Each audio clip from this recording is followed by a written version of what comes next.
professionals. So I want to open up the floor really to sort of invite submissions and discussions on that point. But maybe perhaps since we've had a lot of reflection, an opportunity to reflect individually, maybe I can ask you to share with your neighbor and see sort of what suggestions you might have before we share with the broader group.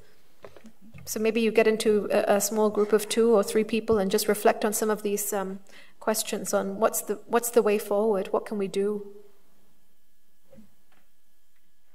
Just the persons next to you, or in front of you, or behind you. In Hong Kong, can you say this self-defense is a reason to abuse or to hurt another woman? Only if it's life. Then, yeah, you can. But this is not but you must, easy. It's not easy. You have to show that the use of force was proportionate. Yeah. So, like she said, if you slap someone, you can't kill them. Yes. Yes. Oh, here. This is a new bottle here. There's a new bottle on the next row. Yeah. No, this row. Open this row. Behind that. Yeah. Understand. But just only consider this incident only, not past history. Yeah, that's the current very narrow approach. Which of course, as you would know, it makes no sense, right? Because like the cases we saw in England is very much the reason so the one I mentioned, Alwali's, and is sleeping, and the night before he threatened her, he said, tomorrow if you do this, I will kill you. And so she's very scared, and then 20 years of violence and rape. So she put oil on him and then burned him. So the court accepted that this is also a way of self-defense. Of course, the danger is then she planned. She has the oil, she buys all those things. But what can she do? She is an immigrant. She has many difficulties, and she's completely dependent on him. And he continued to abuse her for several years. So she tried to argue I was provoked because he threatened to kill her. So it's self-defense. I had to say the reason why to kill him. But actually, after the court process, this woman is no sentence is okay. Yeah, well, she when she's on appeal, so she was first convicted. Then she appealed to make this argument that self-defense should be considered in light of all the violence, not just one incident. And then, so she served 4 years already. Then, so after her appeal, she succeeded and she's free. Because this is a very typical case can be applied in Hong Kong. Yeah. But that's the thing. I mean, we had the opportunity with the Nancy Kissel case, but the local jury, they do not believe her, and then she also had an affair, and then the husband takes drug or maybe gay. I think the family context is too foreign for the local jury, so they have no sympathy for her, even though there is abuse, there is evidence of abuse. They know, and I don't think the barrister is right. She said there's no evidence of medical injury. There was. She had broken ribs. I'm sorry. So evidence is there, but that time, because of the media coverage and everything, the jury do not have any sympathy for her. So her case went all the way. First time she's convicted, she appealed all the way. Then it's a misdirection to the jury. So the judge did not summarize properly for the jury to decide. Then it's a retrial, start all over again. And the second round, she tried to argue this battered wife syndrome defense. And then again, she's convicted. She appealed all the way, but still convicted. So you can tell that it's a terrible process. Yeah, but for her also, unfortunately, because it's so sensationalized, by the time she had her second trial, already there are 2 books about her case and then a movie. Superstar. But you can imagine that the jury's mind is not it's not blank. Yeah. They already have a lot of information. Yeah. So they read from here, read from there. So it's not really it's not a fair. Because I think it's after more than 10 years before I handled one case, it's also abused a woman admitted in the shelter, but at the same time arrested by the police because it's a long history of abuse by her husband. But the incident is before she admitted in the hospital, admitted in the shelter, just because it's also a conflict with her husband, but the husband always threatened or kill her or something or do something. But so one day they have a conflict. And the woman went into the kitchen but in the same time, it's teaching, it's borrowing a shoe and bought to school. In the same time, because the women very fear because of men just borrow her to go into the kitchen, so the women just throw the whole pot straight to the husband. So the husband has a half body, level 2 or 3 burn. Yeah. So at the end, the women is convicted, but only in Persian should be on probation 2 years. Yeah, because it's against. We say that cannot say this is self-defense because in this incident, the men just verbally talking about it, but the women are not of fear. It's not just this incident. It's a lot of past history. But that's the thing. There's so many psychologists. So Walker, for example, she say how the way you think about how can you save yourself, your strategies, they will constantly evolve over your experiences, and you're always going to be hypervigilant. So like the woman, even though it's just verbal, she is ready because you don't know what's going to happen. And also the husband just follow her. Yeah. She just want to avoid him. Okay, you say something, I just leave. But that's the thing, that the professionals, if they don't have this expertise, which they won't because they do many cases, not just this, then you can't process the evidence. Yeah. The evidence, your view of the evidence. Just in this incident. Yes. What happened to this morning? Which is not really the true facts. Yes.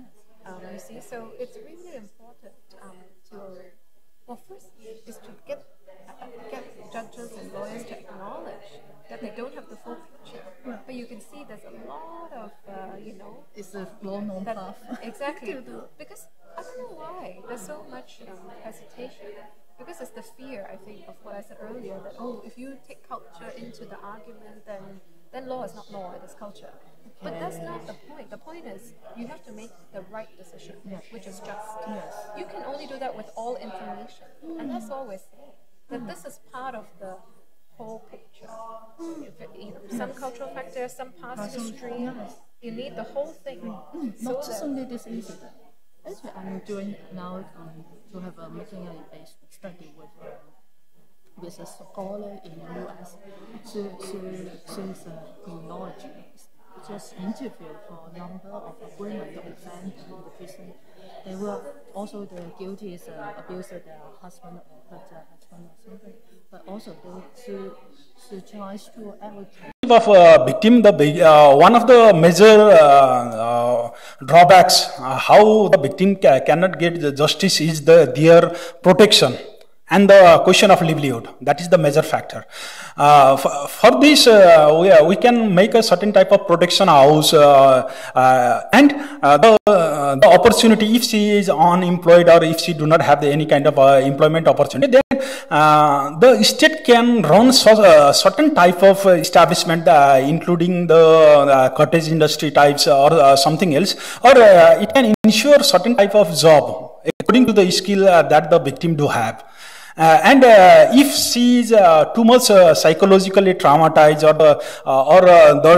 then there is the question of rehabilitation, or the psychological counseling must be there in order to integrate in the society. Otherwise, what happens that the woman feel that the society are against her, or she is quite biased to the male, and she sees each and every man as her what the rival or whatsoever. That is the matter, that the social integration is also the part.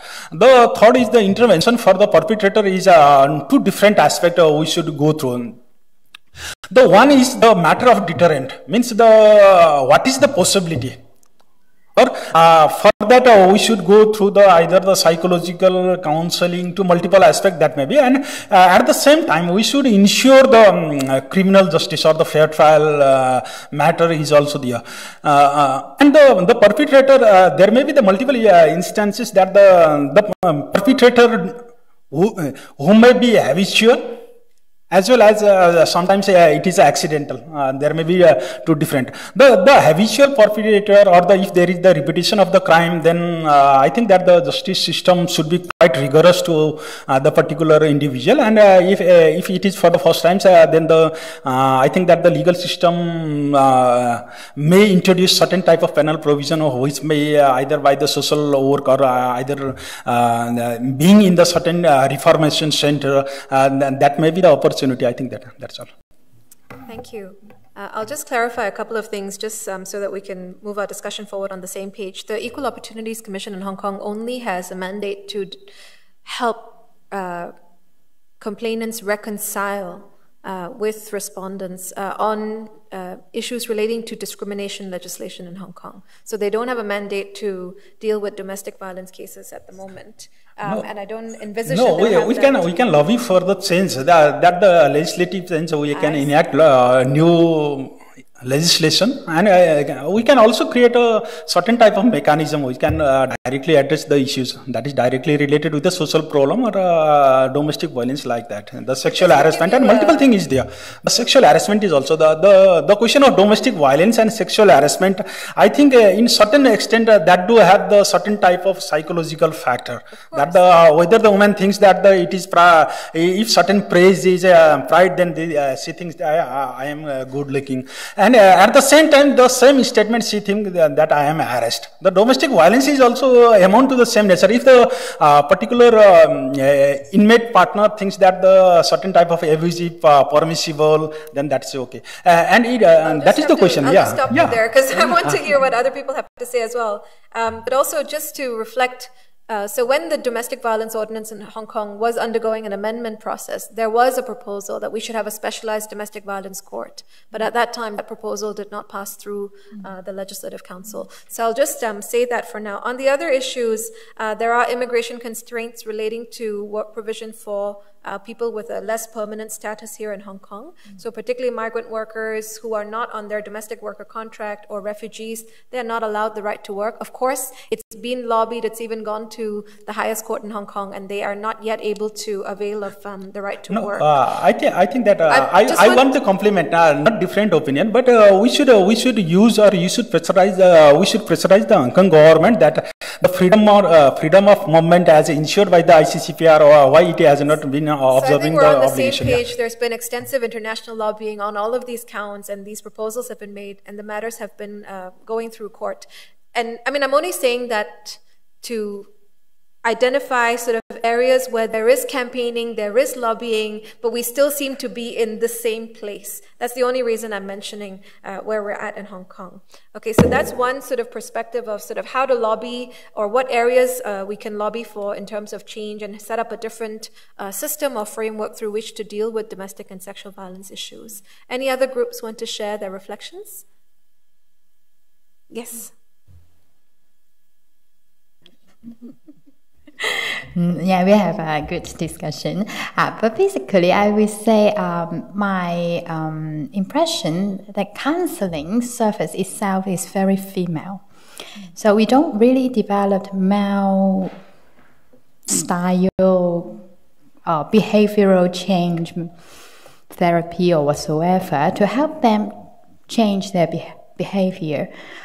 They may not really want to do like this, but they don't know how to deal with their frustration, they don't know how to manage their anger, they do not know how to handle the automatical thoughts.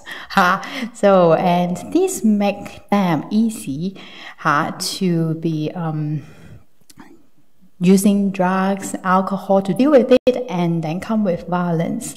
So I really feel men is not like that. Talking, they don't think it will solve anything. Talking is not the way. So, and then how to help them. And we just have funny discussion said, probably we need to create apps like The Sims, to ask the man, okay, you play this game, make the woman happy, and then you satisfy that. Then you learn how to behave. beating this woman will not make you high score. You will not end up success in this game. So this is more man way, right? You are not expecting them sitting in the room and talk to you. I'm wrong. No. So this is just some funny ideas I think about. Of course, there are many ideas. I think that's brilliant. You've managed to combine fun with motivation to enter into some kind of therapy. Liz, could I just say that it's not quite an app, but there is a gaming kind of thing that they've developed for dating violence for youngsters. A group across Europe under this Daphne Scholarship, and what they did was they basically designed a game about sort of dating and violence and conflict resolution, and they are using it. They're going to be reporting in December, and some of this is like being built forward to see if it would also be used in intimate partner violence, and it's very much about that. It's trying to get something that's real, that's skills-based, that's behavioural. So your app sounds fantastic. There's also a US college, in fact, that has a similar game for sexual harassment to sort of help raise awareness among freshmen. And they sort of test their knowledge, sort of what would you do? Or is this wrong? Is that wrong? Is that sexual harassment? And that's a way of educating them about, what are appropriate and inappropriate standards of conduct. Thank you, Jessica. Anyone else? Yeah. So I guess we just spoke about that one of the key findings that seems to have come out of the discussions is in terms of sort of the complexities and diversities within relationships and the real heterogeneity within the IPV, I guess. And how do you develop responses that can, or approaches that can really respond flexibly to the needs, whether someone is a victim, perpetrator, victim, the different forms of relationships, as well as the different contributing factors such as substance abuse. So it's IPV is complex, and so how do we respond well to something so complex? And we shared, I guess, our different experiences in terms of responses in both the Philippines as well as in Australia. And in the Philippines, it's much more of, I guess, a family and neighbourhood style model, while in Australia, neighbourhoods are not, I guess, as strong as they used to be. So there's a greater reliance probably on the legal system and the welfare system. So I guess we were looking at ways in which you could draw on various responses to have, I guess, a model that encompasses various options for women so they can choose the best that suits them and men to suit the relationship they're within. So we didn't come up with an answer, but I guess we started thinking about how can you create that more flexible approach. So I guess it's more of a question to take forward. Yeah, but I think the very important point that you're touching on is the fact that there should be alternative models to understand and deal with, recognizing that not everybody would be necessarily willing to engage one system or the other. So that's a really, really important message. Others? Yes. Thank you. I was thinking about this actually over lunch, but wouldn't it be a good idea in Hong Kong to set up some sort of help desk? Because what we heard this morning was that questions normally popped up as people were on the job, not necessarily while they were being educated as social workers or police agents or whatever.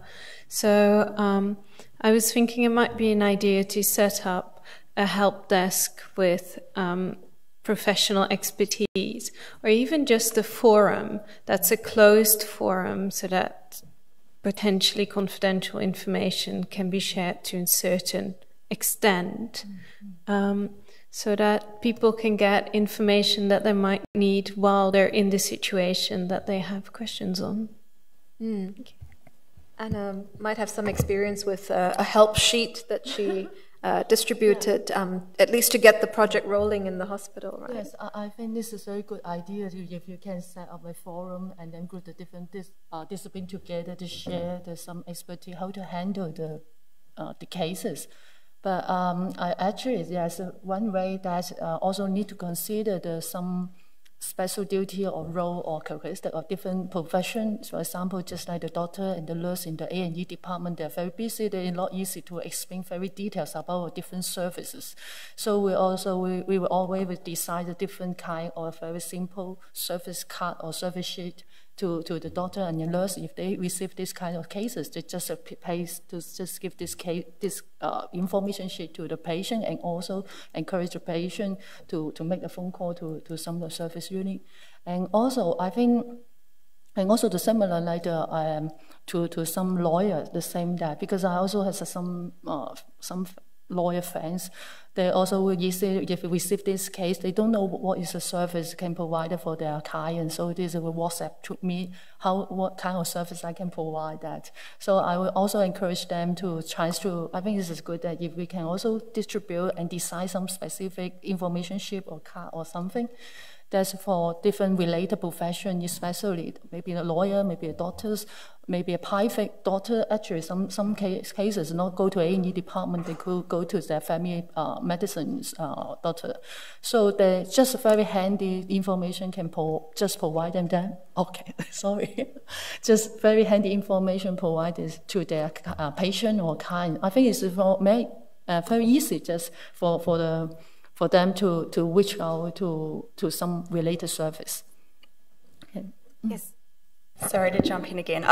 Last year I did some work for this organisation in Australia called 1-800-RESPECT. You can look up their website. And so we've been working on a website that sort of acts like the help desk for both service workers as well as for victims themselves. So there's tools on there, there's activities for workers to use, there's fact sheets, it's best practice, it's based on evidence. So it's another option, especially for people such as doctors or people who aren't in the field and sort of want something that they can use when they're working with their clients. So what's it called? 1-800-RESPECT. It's also a phone line for women so they can access workers, but they've started to really try and develop the website to capacity build the sector. So just another idea. I just wanted to throw it in before I forgot. Thanks.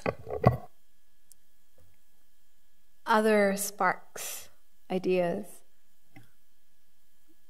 Yeah, I want to add the policy level implication for. I think that it should be the domestic violence or any type of familial violence or the remedies that should be included. What are the remedies? What amount to the violence or the crimes? That should be, if that is included in the high school level text, that will be. I think that it would give a long-term return, because in our own experience, what happens that the government is funding for the toilets in the rural area, but people are not using the toilet, but they use for the other different purpose. But when that is included in the textbook, the situation is totally changed. Means the children can, at the same time, the reporting of domestic violence to the police also has been increased day by day, because the children are, if the father or mother abuse the particular parents, then they ask to seek for the remedies to the police or the other organization. Means I think that for the policy implication, long run return, I think that if it is included in the school textbook in one form or another form, then that would be, I think, quite better. Yeah. So education early on. How about yes, Luna? We were talking about this during lunch, and the police sometimes see these matters as domestic matter. So if someone complains, the police may come and say, "Oh, this is what happened. Do you really want to complain? Then your husband will end in jail, blah blah, loss of income, etc." So the case not even probably reported in the police case. They're probably not even a case. So I wonder if the government or the police decide to make this as like zero tolerance to violence. So would they make domestic violence as a police performance indicator, that if you can detect and record this, you will have a tick in your performance? I mean, this would be quite important for them. I mean, for the police, a lot of the time they are called, and of course for the doctors, also family practice as well. I think the domestic violence reporting, a lot of the grassroots people, they will go to the public hospital, but then what about like higher income families? The level of domestic violence, the rate is probably not lower than the grassroots low-income family. So those kind of family violence, how do we also tackle that? Would having the police, having that as one of their performance indicator help to prevent more serious crime from happening, like murder or serious abuse from happening? Yeah, I think those are really, really important points. And I just wonder whether the police manual in which they have defined or chosen to define some forms of violence as incidents has anything to do with the government's you could say emphasis on maintaining family unity or social harmony. Maybe that's what dictates it, but redefining that role. Of course, we need to bear in mind the other extreme might be sort of what you have in some places, which is a no-drop prosecution policy, where as soon as you get a call and you show up on the scene and you think there's enough evidence, you go ahead. And it doesn't matter whether the victim is willing to follow through with the prosecution or not. And there have been pros and cons to both approaches. So it's important to think through how to have an effective system. Yes, I think that it's important to make the police understand how to identify this is not just only family dispute case, because they will classify this as family dispute case or a family violence case. It's just only dispute case, just solve the conflict, finish. But if it's domestic violence case, actually I will say that nowadays in Hong Kong, no need to get the consent from the party. The police can pass the case to the social welfare department to, more or less we can say that tries to make the social welfare department to know that this is the case, it's a domestic violence case. Those social worker can make a phone call to contact with these cases. But also that's for the client, they can say, no, I don't need social worker. But at least the social welfare department, the FCPSU, the Family Service Protection Unit, mainly for handling the spousal abuse cases under the government department, they could identify this is the domestic violence case referring by the police. Even the both parties not agree, this is also can refer this case to the social welfare department. But also the social worker in FCPSU, they will voice out that sometimes it's very difficult because when they try to contact with this client, they say, I don't need counseling. But at least this is maybe the first step. At least we can disclose this case, and then the social worker tries to approach them. But another question is, but if the police identify this is a family dispute case, they will not refer out this case. They just keep it, okay, settle down, finish. But if the police can identify this is a violence case, they can refer out the case. So it comes down to policy and what kind of impetus is there to have this. I mean, we have the zero tolerance policy that is part of the government's own campaign against domestic violence. So the question is, why is there this soft touch approach is sometimes as seems to be displayed by the police, and what can be done about it? Also, the other point I think you raise is really important, sort of violence that is prevalent in the middle to upper class, which again is not often picked up on. And in my interviews, at least, I learned that health professionals are not familiar with spotting the signs, and they're not using any kind of screening tools to understand injuries that they're presented with. So definitely there's a need to communicate on that front and open up that. Yes. Sorry, just on that basis, one of the pieces of research done by a colleague of mine a few years back identified that many victim survivors in Scotland will talk initially to their friend, and then they will seek help from medical professionals and lawyers, particularly if they have resources to do so. So they won't seek help from the police because they're trying to avoid the criminal, the whole labelling aspect, but they would make provision, but it's through medics and lawyers. And that's precisely why, to an extent, I think medics and lawyers need to be trained about these things, because they can then make the appropriate referrals and identify risks. I mean, to an extent, our laws are such that if there is some sort of domestic abuse disclosed to a medical professional, they would have to report it in because of potential child abuse and child protection issues, and people have to do something.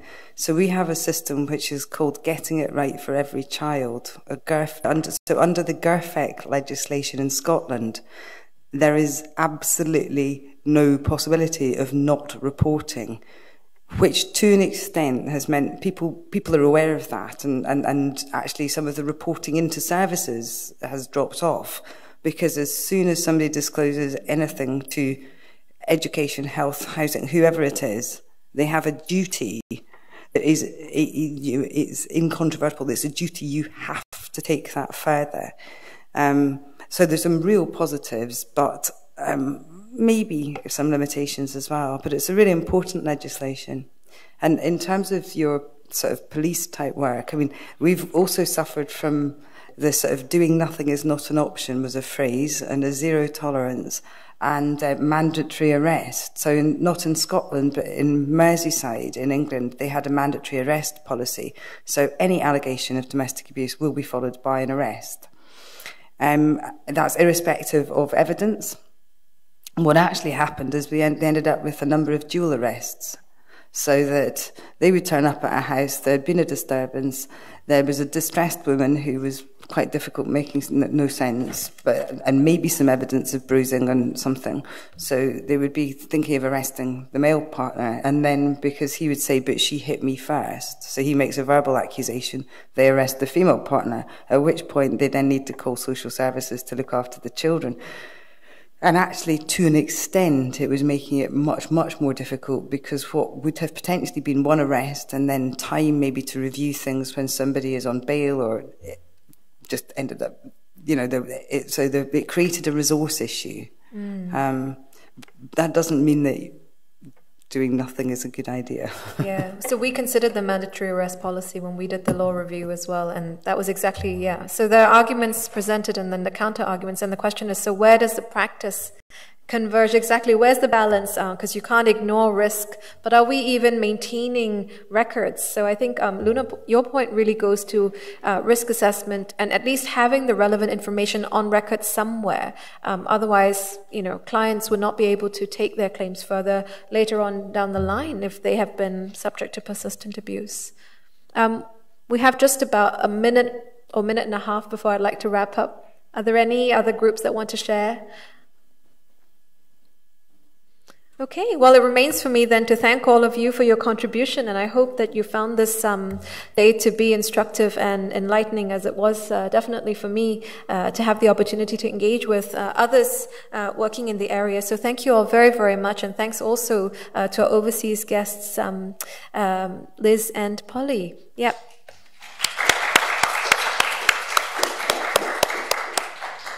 If you're interested in the material from the seminar, this will be online on CCPL's webpage. And if you missed any part of the presentation, they'll also be online for you to retrieve and watch at your leisure. Thank you. Thanks. Yeah.